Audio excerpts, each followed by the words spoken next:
Was Jordan Jones able to practice today? I'm going to leave that to Coach Stoops to talk about. I don't want to talk about who practiced, who didn't. What did Eli Brown get out of that that first series he was out there when he did play on Saturday?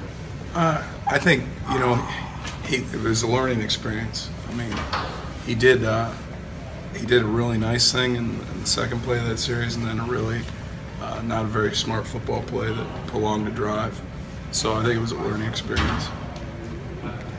At Deebo Samuel, South Carolina, they line him up a lot of different ways, try to be creative with him. What kind of problem is he going to pose for you guys? Well, he's really good with the ball in his hands, and what you said is true. They get him the ball a lot of different ways, whether it be through jets, tunnel screens, taking shots.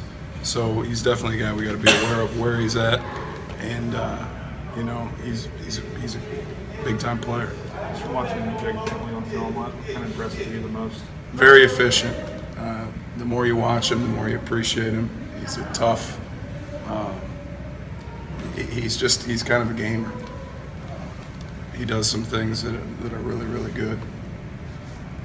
Stoops said you guys played 24 or 28. I can't remember the number of different guys on defense. Have you seen that help you guys, and how will it help you going forward? And do you know what that number is up to? I think it is 24, but I'm not positive. First of all, I think it absolutely helps you. It helps you in a lot of different ways. First of all, it keeps guys fresh, and in particular with the amount of tempo that you're going to see throughout the season. The more snaps that you take off, the better people play. It also gives us depth. I mean, right now, I'll be honest with you, there's not one guy in our two deep that hasn't seen live game action when the game's in balance, when snaps matter, and I think that's huge. EKU moved the ball pretty well efficiently through the air in the first half. What did y'all do at halftime to tighten that up? I think more than anything, we just regrouped. We executed better in the second half, and some execution things that we weren't getting done in the first half, and that improved in the second half. What are the biggest challenges South Carolina presents? Is it the balance they have? Is it? I think they got good football players all the way around. Their tight end's really good. They got two good receivers. They got a quarterback that I think is a guy that's very, very efficient, and their running backs run hard. So, when you're going up against guys like Samuel and the tight end who are in a lot of different spots, how does that really affect what you do schematically? Well, it's hard when they got, they have several different playmakers, so it's hard to pick one guy to roll. If you just have one guy, you can roll and take out a guy, but that's hard to do when you got several guys like that.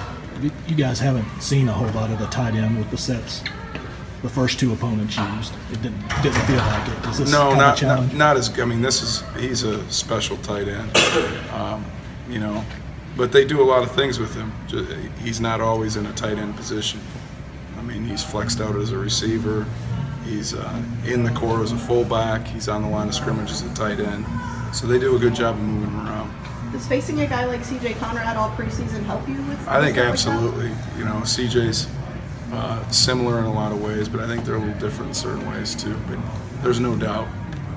Has practice been any different for your guys, knowing that it's the SEC opener? Have you noticed any? I think they pumped up any more sense of urgency? I think there's a heightened sense of urgency, without a doubt.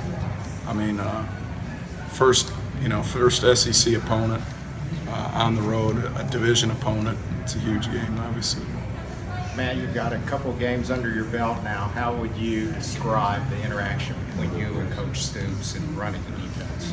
I think it's healthy. It's been positive. I think it's been good for both of us. What's the biggest surprise that you discovered? I don't know if there is a surprise, truthfully. Good or bad? That's the one thing, I'll be honest with you. It'd be different if I was coming into a new situation this year, but I was on the headsets with him last year. I just wasn't making the calls. So, I don't, from an interaction standpoint, it hasn't changed.